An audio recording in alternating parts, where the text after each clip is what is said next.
Түркия президентинин жубайы Эмине Айырдаган Кыргызстандан кайтып жаткан кезде унаа тыгынында калганына байланыштуу Ички иштер министрлигине караштуу жол кыймыл коопсуздугун камсыздоо башкармалыгынын кызматкерлерине тартиптик чара көрүлдү.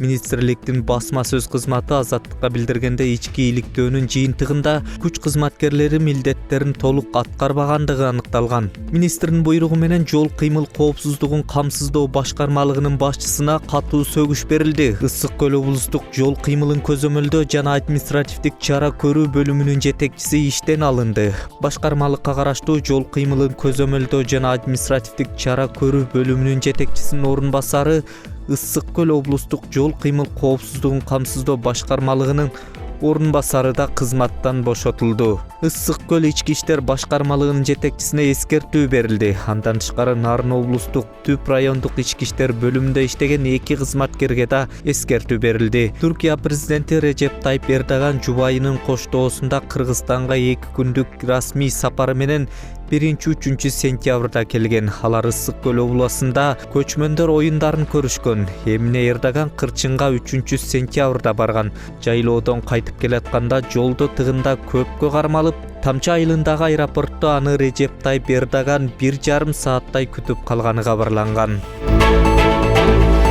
Өз атасын мыкаачылык менен өлтүргөн эже сиңдилер сот залынан боштондукка чыкты. Окуяга чейин аларды бул кылмышка атасынан көргөн кордук болгон. Мындан бир аз убакыт мурун эже сиңдилерди сот үй камагына чыгарды. Кыздардын жактоочусунун берген маалыматына таянсак, кыздар таңкы саат 7ден 19:00га чейин жашаган жеринен тышка чыгуусуна соттук чечимине ылайык уруксат берилген эмес. Аны менен катар кыздарга айланасындагы адамдар менен байланышка чыгууга да тыюу салынган.